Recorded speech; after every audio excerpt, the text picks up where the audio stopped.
नमस्कार दोस्तों, कैलेंडर का उपयोग हम सभी करते हैं, चाहे स्कूल में हो, ऑफिस में हो या अपनी व्यक्तिगत जिंदगी में दिन, महीने और साल देखने के लिए। लेकिन क्या आपने कभी सोचा है कि कैलेंडर में केवल 12 महीने ही क्यों होते हैं या फिर 4 साल में ही लीप ईयर क्यों आता है? तो आज हम इसी के बारे में बात करने वाले हैं।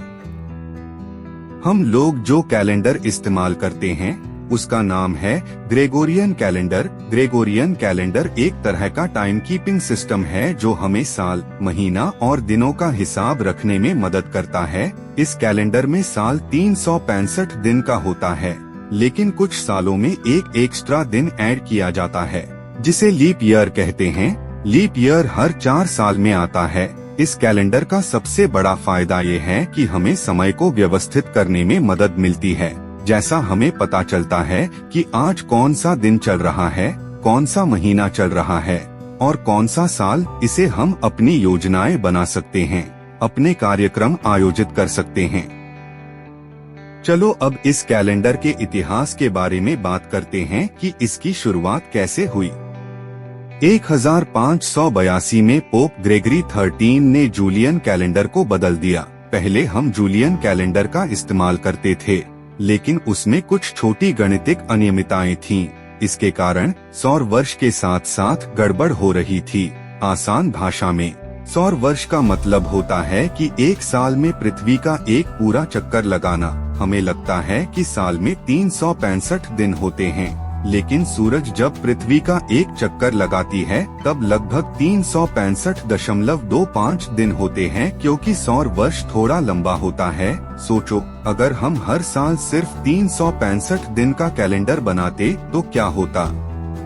चलो एक उदाहरण से समझते हैं। मान लो तुम्हारे पास एक कैलेंडर है जो सिर्फ 365 दिन का है। तुम इसमें हर साल 365 दिन की तारीख डाल रहे हो, लेकिन असल में सौर वर्ष हिसाब से साल में 0.25 दिन और भी होते हैं, जो 4 साल में पूरा होकर फरवरी के महीने में एक दिन जोड़ दिया जाता है, जिसे लीप ईयर कहा जाता है।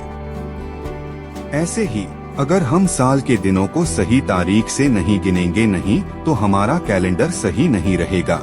इसी वजह से पोप ग्रेगरी 13 ने ग्रेगोरियन कैलेंडर को बनाया, ताकि हम साल के असल चक्कर को सही तरीके से प्रस्तुत कर सकें। और इसीलिए जब अक्टूबर 1582 आया तो पोप ने फैसला किया कि अक्टूबर से 10 दिनों को कम करके एक नया महीना शुरू किया जाएगा, ताकि कैलेंडर का सही रूप से समायोजन हो सके। ये सुधार सौर वर्ष के साथ एक और सही क्रमण सुनिश्चित करता है।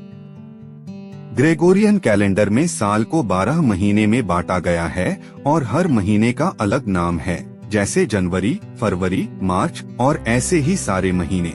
हर महीने की अलग अलग छुट्टियां और त्योहार होते हैं जो हमारे सांस्कृतिक समारोहों को दिखाते हैं, जो इतिहास और सांस्कृतिक घटनाएं या देवी देवताओं के नाम पर है।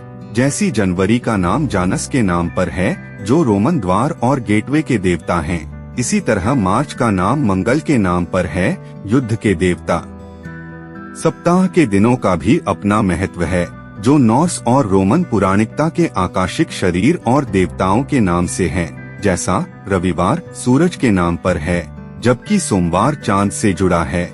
ये सब दिन हमारे जीवन में एक नियम और व्यवस्था लाता है।